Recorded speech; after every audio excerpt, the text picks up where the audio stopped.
Duday. Si Duday na naman dito. Bagong gupit na ako. Salamat sa naggupit sa akin. Si Susan.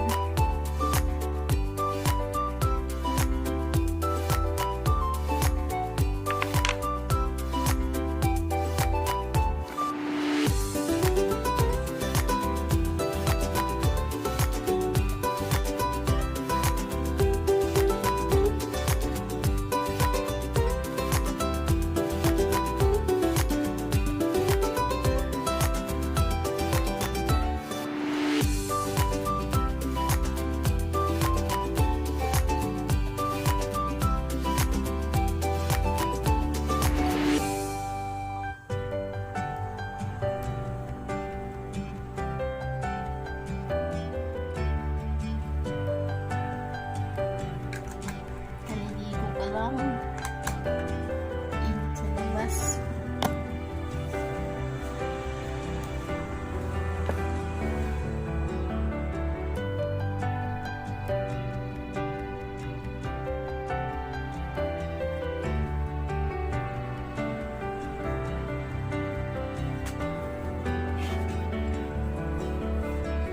Taba-taba ako.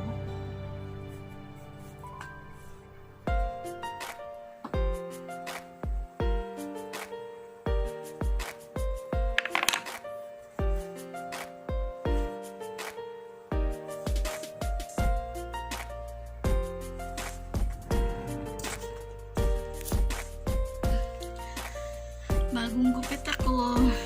Salamat sa naggupit. Buti na lang nagpa-service si boss. Linis ng kanyang paa. At tamang-tama, yung manicurista, marunong siya magupit. Kaya yan, nagupitan ako.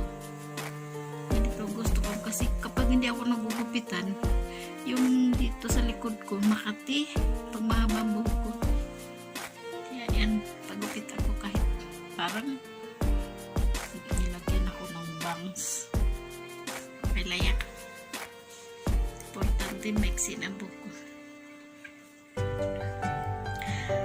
Makakalabas na rin ako sa wakas sa 5 buwan na naka-quarantine dito sa loob ng bahay. Makakalabas na rin ako ay sa wakas. At uwi na ako sa aking mga anak. Pero hindi pa ako sure kung dahil dito wala pang masakyan papuntang labas ng village. Pero doon sa papuntang Alabang mismo meron ng mga jeep na mga ilan-ilan lang. Kaya na-try natin kung makauwi. Pero sana makauwi para naman magkita-kita din kami ng mga anak ko. Dahil 5 buwan na kami hindi nagkikita. Minsan nagbi-video call. Siyempre, minsan walang load. Kaya ako naman kasi dito naka-wifi. Kaya kahit anong oras pwede ako naka-online sila. Di ano lang, data lang ang gamit.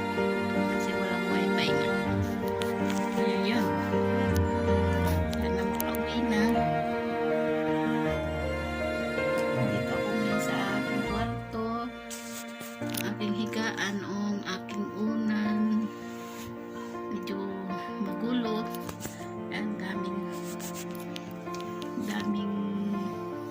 bagay-bagay.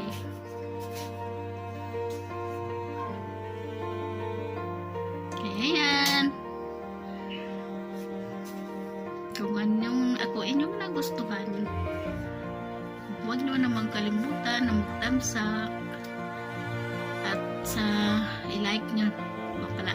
Hindi pala thumbs-up, like at comment, subscribe para updated kayo, at kung maaari click the button bells to notify na mayroon akong bagong video at updated kayo.